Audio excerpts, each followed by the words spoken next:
I now resume this meeting. Members, hello.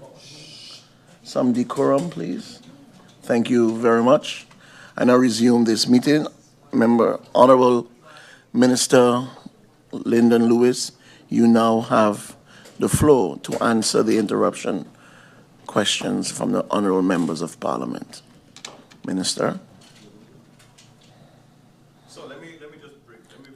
Your mic. Can't break. Let me just break it down. We had an incident that took place.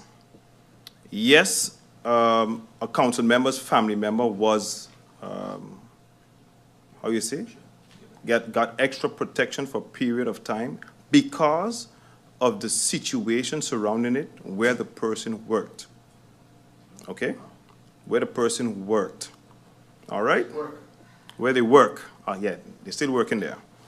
But that protection is no longer needed, is no longer ongoing because the situation was assessed, investigations are ongoing, and it does not lead that extra protection is needed. But at that moment, the police force of St. Maarten, so it was never politically motivated, as no one from the COM requested that.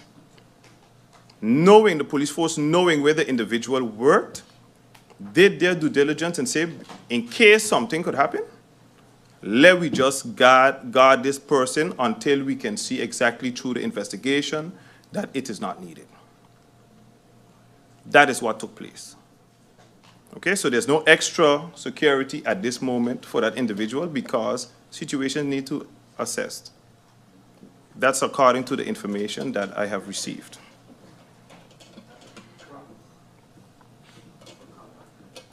MP Durant, through you, Chair. The question is, in other words, why did the COM decision only aim at political events? The COM's decision spoke on strengthening the guidelines surrounding the events that was taking place at the time. It is being vetted. Again, the COM can have its wish. We speak in one voice, hence the reason why it was done the way it was done. But however, the execution part of it is not ready, it's not there. It's a draft. It's a draft. So we are here talking about cancellations, XYZ, and who's telling the truth from who's not telling the truth. The COM decision that I received says to strengthen the guidelines leading up to elections. The Prime Minister made his statement. Honestly, I cannot answer for the Prime Minister. I cannot answer for the Prime Minister. But I am saying, you spoke about what is it, and I'm telling you it was to strengthen the guidelines, and that is what we are busy with at this moment in strengthening the guidelines leading up to elections. What led to that decision? A threat, a feeling, or what? This was directly linked to the increase of gun violence. Were the threats to the family member of the politically motivated? No, it was not. I didn't make that decision. I didn't request the chief to give extra protection to any other political figure. The chief of police has a job to do to ensure the safety and security of our country. In consultation thereof, I have to allow the police to do their job. I may be the Minister of Justice today, but again, I understand the legal system. As I am a legal mind, I am a national detective, so I cannot interrupt what the police force is advising.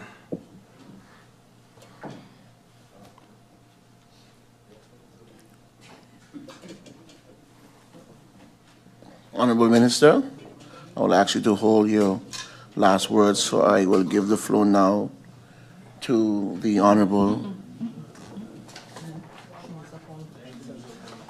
One moment.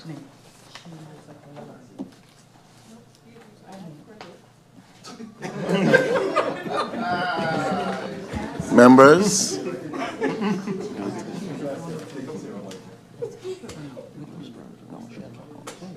one more. Yes, you have one more. You can now take the floor. Yes. Thank you. One moment.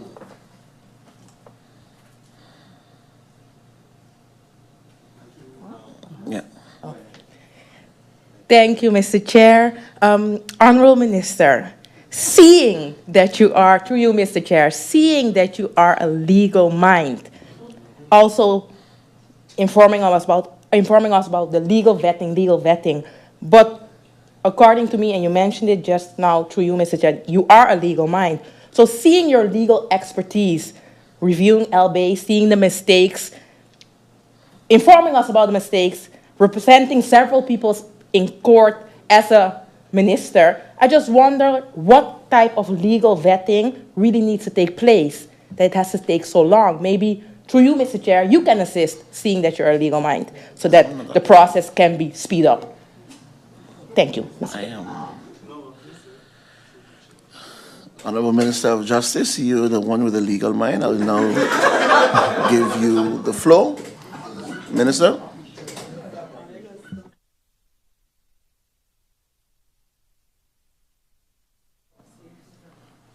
In response to the clarification question, with me being a legal mind, when a lawyer is implicated in a crime, they also need a lawyer. So therefore, as Minister of Justice, though being a legal mind, I allow the other legal minds to do their jobs.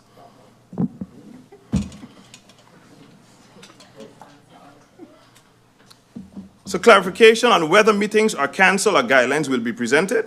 Based on the COM's decision, the guidelines are to be presented on the holding of political campaigns.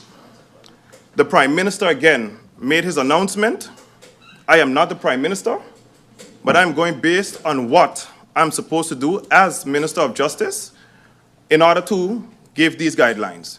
Until the legal vetting is completed, the ministry, the country will be notified, including all political parties that are sitting here today. With that, I conclude on the clarification questions, from the honorable members of Parliament. Thank you. Minister, I thank you very much for those answers. We have reached to the end of the deliberation on this agenda point. However, with that being said, a motion was presented as well. And I will go over to dealing with this motion. And with that, I will start to read the motion that was presented. Draft motion. The Parliament of St. Maarten, in the meeting of today, which was at July 25th, 2024, considering that the Prime Minister of St. Maarten, the Honorable Dr. Luke Mercelina, along with the Council of Ministers, have unilaterally decided to cancel all public events, public meetings, public gatherings, and election day gatherings by polling stations without prior consultation with the members of Parliament, party leaders, the KPSM, the public prosecutor, and the VDSM of St. Maarten. The decision was made without involving, the 15 members of Parliament, thereby undermining the democratic principles of consultation and transparency that are fundamental to our parliamentary democracy, nor the legal basis for the decision taken. The cancellation of these events has far-reaching consequences, including the suppression of voter engagement with candidates and political campaigns, which are essential for voter motivation and participation, thereby trampling on the democratic rights of the voters of St. Maarten. The forbidding of political rallies and public meetings limits the ability of political parties to properly communicate their ideas, vision, and political response to the electorate, ultimately preventing the democratic process. Public meetings are a fundamental aspect of free speech and democratic engagement. Article 13 of the Constitution establishes the fundamental rights for assembly and gatherings. Resolve. The Parliament of St. Maarten hereby expresses its strong disapproval of the ad hoc decision taken by the Prime Minister, Dr. Luc Mercelina, and the Council of Ministers without proper consultation with the relevant authorities to cancel all public events, meetings, and election gatherings. 2, the Parliament of St. Maarten demands the immediate reversal of this decision to ensure that the democratic rights of the people are upheld, allowing for the free and fair conduct of political activities and customs, including public meetings, rallies, and election day gatherings. 3, the Parliament of St. Maarten reaffirms its commitment to upholding the democratic principles and rights of every people, of all the people, and goes over to the order of the day. Copies of this motion to be sent to the Governor of St. Maarten, the Council of Ministers, the Parliament of Aruba and Curacao, the First and Second Chambers of the Netherlands, the Council of Ministers of the Netherlands, Aruba, and Curacao. And this motion is supported by Member of Parliament Omar Otley, Member of Parliament Egbert Duran,